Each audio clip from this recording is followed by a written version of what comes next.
Hi everyone, hope you're all keeping safe and well. It's Megan here and I'm just popping on to talk about point 1 of my manifesto, which is accommodation.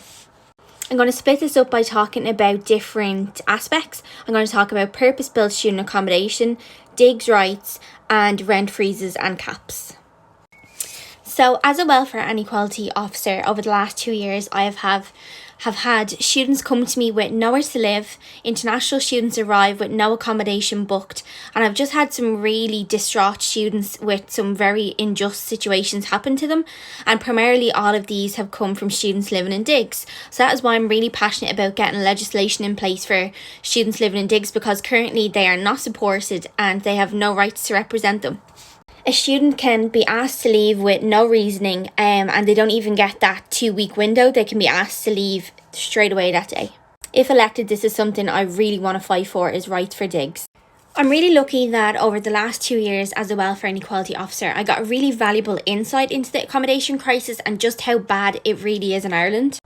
Like I said, students being forced out onto the streets with no notice at all, living in digs. They're not represented in a court of law. They have nowhere to go. Then there's students living in digs paying skyrocket amounts to live in a room with another person who they wouldn't know that well, but they're just splitting the rent. But yet they're still paying probably up to 600 plus a month. They're having to shower and wash themselves in their university or college because they're not allowed to use those facilities in the digs that they're living in. They're living miles away from the university out in commuter towns just to be able to pay that rent.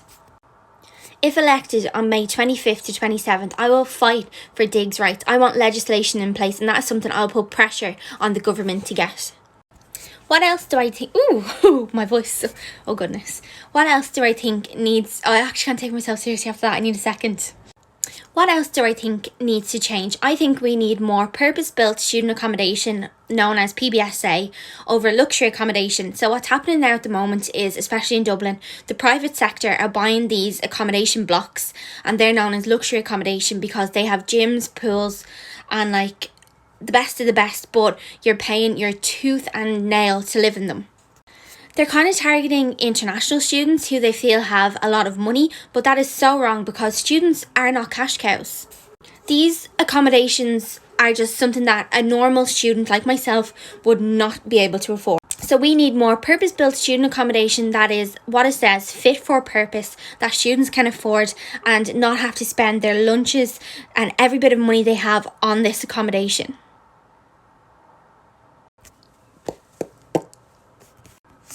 That brings me on to my final point of rent freezes and caps. Now, as a student movement, we have to give credit where credit is due, and I think USI have done phenomenal on pushing towards rent freezes and caps. This year we saw the injustice as what had happened to NUIG, Maynooth and UCC, and we saw how they stood and they fought against that with the quad takeover, with everything that they did to reverse that 4% rise in the rent. Fair play to them all. I'm so proud to call them my friends, but that just shows how quickly things can change in the accommodation market and how students are just not a top priority, and that really needs to change. So I want to enforce legislation that is concrete and solid and will support students and make sure that we have rent freezes and caps so these increases won't happen again.